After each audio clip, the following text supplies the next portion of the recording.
Hi, I'm Bob Christ. Welcome to Mid-Coast Maine. You know, it's spring and many a lobsterman's thoughts turn to alewives, or river herring as they are also called, returning to their spawning grounds in Lake Damariscotta and other locations up and down the coast.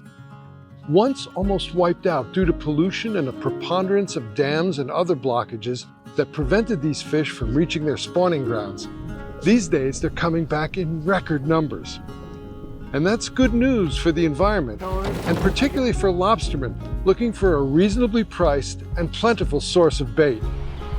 Here in Damariscotta, the alewives have been running strong these past few years, thanks to the restoration and maintenance of a fish ladder they need to reach their spawning grounds. Now, to get an idea of what the alewives mean to this area and how the fishery works, I caught up with Mark Becker, the man in charge of the alewife fishery in these parts. My name is Mark Becker.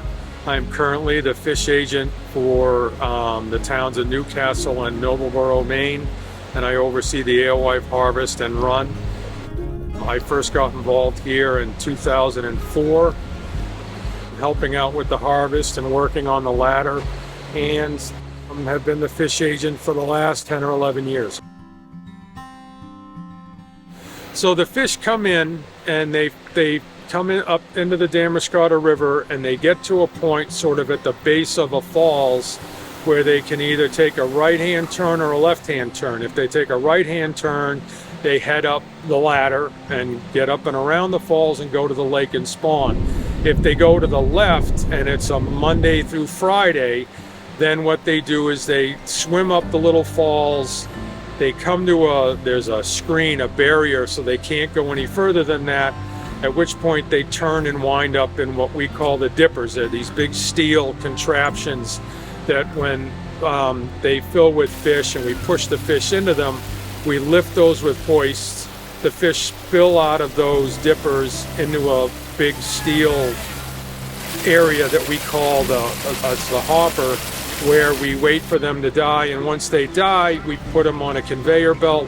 They get loaded up, they go up the conveyor belt, they spill into a pipe that's full of water, which they float down in the flow down to a box where the lobstermen back their trucks in and we load them up for bait.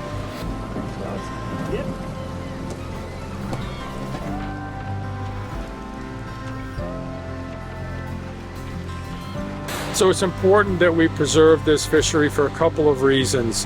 One of which is that it is a local source of bait for lobstermen. And a lot of the guys like them because for some reason they fish very well in the spring. You know, they like them fresh. There are guys who come and will get here the night before in order to be first in line the next morning when we harvest, and they'll take the fish and they'll take them right out and fish with them immediately. They're less expensive than other sources of bait, so I think that that's attractive. But they also, more and more folks are beginning to figure out how to salt and freeze them and that kind of thing to try to get, you know, beyond just using them during the spring. These alewives are the bottom of the food chain. They feed everything around here, from seals to raccoons to minks to who knows what, that come in here and eat these things. So as long as, you know, we have a healthy alewife population in the Gulf of Maine or in any of the runs that are coming out of there, then, you know, all these other critters will benefit as well. So it's clear that a lot of critters love to chow down on alewives, but what about us humans? Are they really good eating? I think the best way to eat an alewife is to turn it into a lobster. That is the best way to do it. Well, across the road, members of the Mulligan family might disagree. They're the 8th generation to smoke alewives here in this tiny shack for a small but dedicated group of customers. That's great, thank you. Smoking alewives is a very slow, painstaking, and pungent process, and the whole family gets involved.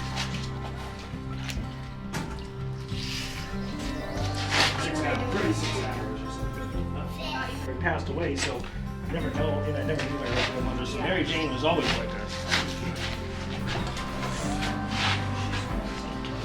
There are people who still eat smoked alewives.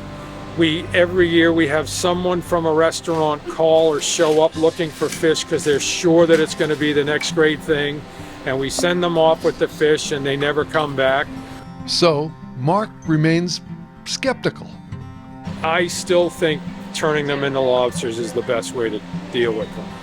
What does the future hold for the alewives and fish ladders like this one in Damariscotta? I think they're pretty durable fish. I mean, they certainly need to be able to get from the ocean where they spend most of their life and get upstream and get up into the lake to spawn and then safely come back downstream. If they can't get to their spawning grounds, then they're not going to do very well.